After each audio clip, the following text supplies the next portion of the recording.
Hi, it's Friday and time to look back at what happened at Queen's Park and Ontario politics this week. The legislature is not sitting, and the rapid spreading Omicron variant made COVID dominate the news. Kingston makes news as the community with the highest incidence of COVID in Canada. Premier Ford's response to this fifth wave doesn't feel like a race against time. And Ian Arthur, sitting MPP for Kingston and the Islands, decides not to run for re-election. Keep watching if you'd like to find out more. Otherwise, join me next week as I look back at what happened at Queen's Park and Ontario politics. First, I want to talk about Kingston. I have to admit to congratulating Kingston last year on being one of the safest cities in Canada for the pandemic. There were some weeks in 2020 where we had many days in a row with no new cases, and people in Kingston complained about tourists from other cities bringing the virus in. Well, this past week, we were in the CBC News as having the highest incidence in Canada. So I guess if you're going to brag in social media, the lesson is do 10 other posts encouraging people to not let down their guard. The province has been responding to rapidly rising COVID numbers.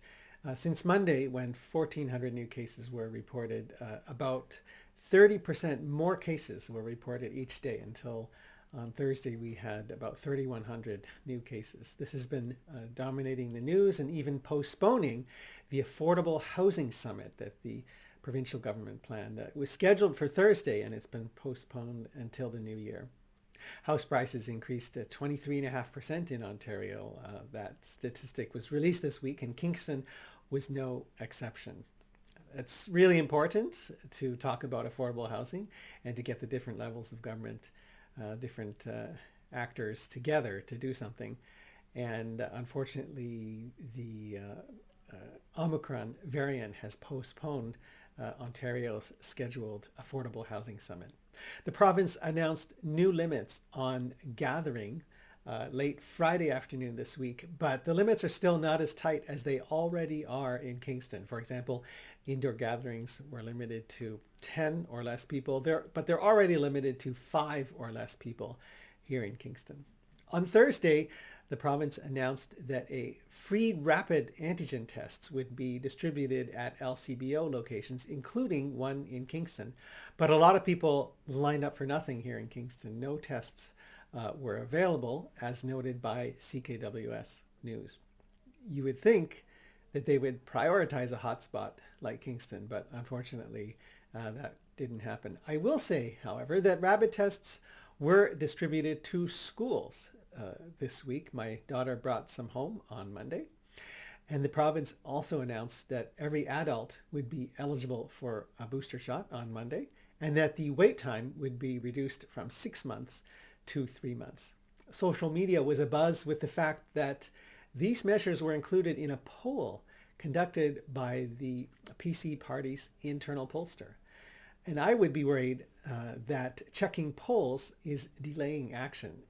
It's the fifth wave of the pandemic, and if we are in a race against time, which seems to be the case with the rapidly spreading Omicron variant, we have to ask the question, shouldn't our government be ready to make decisions without checking how popular they might be?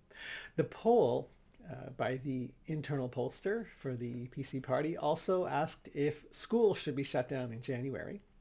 And the real question, in my mind, should be how to keep them safe enough to open in January. Should we have N95 masks for everybody, tighter cohorting, vaccine mandates, moving up vaccination schedules? All of these are things that should be considered. The goal really should be to keep schools open if possible, because we know the problems that were caused and the education disruption that was caused by having schools closed. And finally, Ian Arthur, the sitting MPP for Kingston and the Islands, is not running for re-election. He announced that this past week. He would have been one of my opponents in the June 2022 provincial election. I wanted to thank him for his service, which isn't over until June, and wish him well as he pursues another exciting opportunity next year. Ian is a young, talented guy, and we are going to hear from him again. Tell me what you think in the comments below. Otherwise, join me next time as I look back at what happened at Queen's Park in Ontario politics.